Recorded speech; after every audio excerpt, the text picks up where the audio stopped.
5 seconds to go.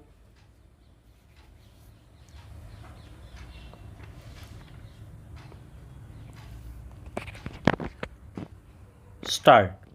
The arrest of Delhi Deputy Chief Minister Manish Sisodia by the CBI Sunday comes in the case of a liquor policy seen to be controversial in the national capital at least since last July.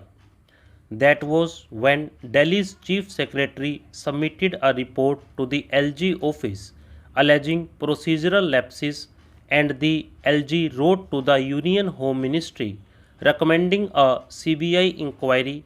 The month ended with the policy being summarily rolled back and returned to the old excise policy by the Arvind Kejriwal government.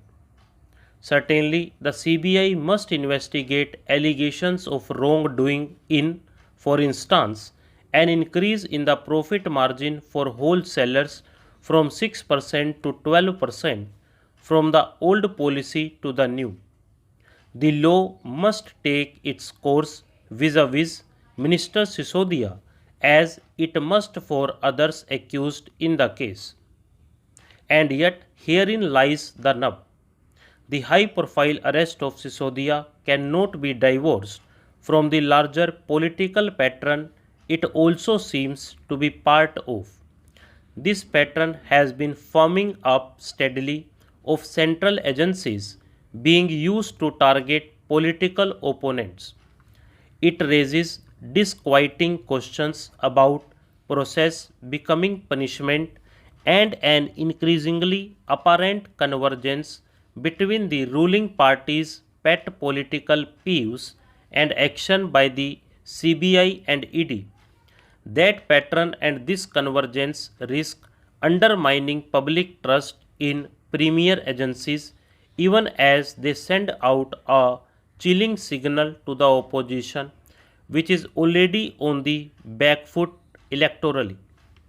Of course, central agencies like the CBI and ED have always had their strings pulled by whoever is in power. And yet, as an investigation by this paper showed in September last year, the casebook of the CBI, which had infamously earned the label of caged parrot, reveals a sharp spike in the number of opposition politicians and their close relatives under its scanner since 2014. Of the 124 prominent politicians who had been under CBI probe since that year, as many as 118 of them are from the opposition, a staggering 95%, up from 60% during the UPA years. What is also evident is that the noise around CBI ED action has become much more nasty and brutish, partisan, and political than before. The ruling party is conspicuously complicit in this. That Sisodia and his party would seek to ratchet up the decibel levels around his arrest was foretold.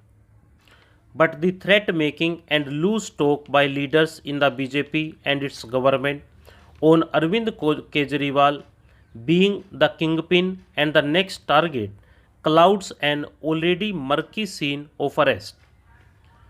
For the AAP, which emerged from an anti-corruption movement and built its political capital on the promise of transparent governance, the arrest of its number 2 in party and government following the incarceration of Minister Satyendra Jain in a money laundering case last year is a formidable challenge days ahead of the presentation of the budget. It cannot brush it under the Gautam Adani carpet as some of its leaders have tried to do.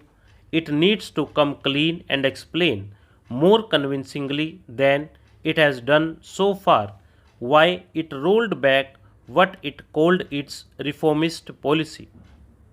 At the same time, Sisodia's arrest, the court sent him to 5-day custody Monday revives questions about due process and political vindictiveness.